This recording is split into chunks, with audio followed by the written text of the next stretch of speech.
knees are right where the wall and the floor meet. And then you come onto your forearms, your elbows.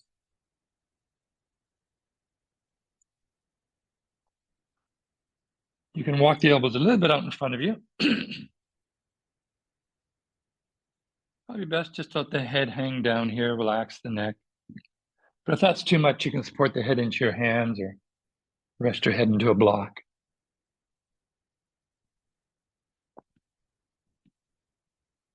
We'll go deeper later, but for now, just be here in the first stage of a Sphinx pose. Of course, if you don't have a wall, just do a regular Sphinx. Using whatever blocks or props you need. And again, tuning into the music, allow it to wash over you, move through you. And just notice the moods that come and go.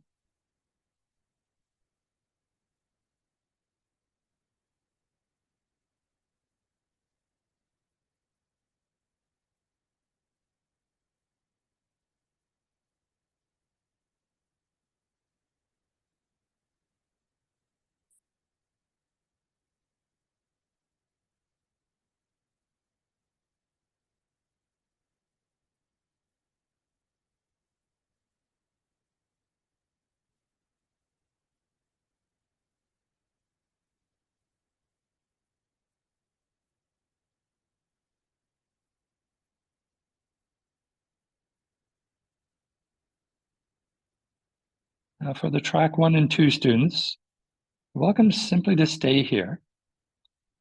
But for some track 2 and track 3 students who aren't feeling very much, we're going to change the pose a bit by bringing the bolster against the wall and then bring our knees onto the bolster.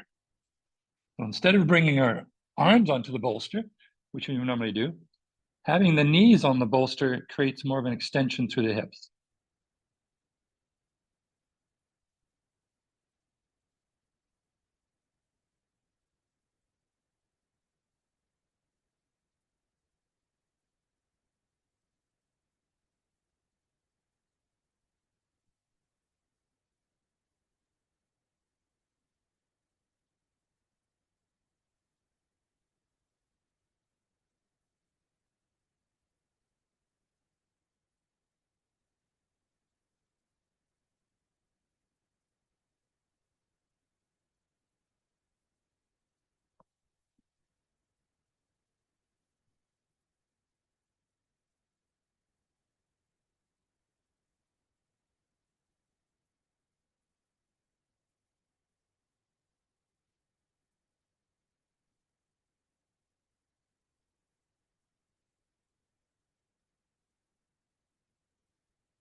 One more minute here.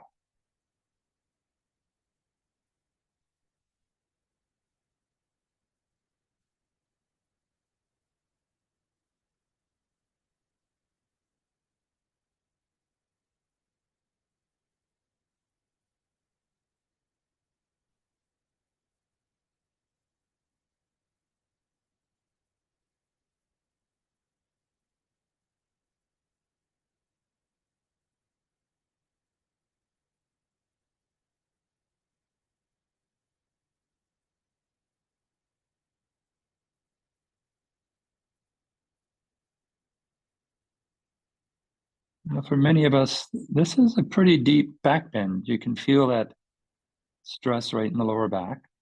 So there may be a sense of fragility. You want to come out very gently. Slowly lower down and make your way onto your back with the knees bent, feet on the floor. And feel your lumbar spine relax into the earth.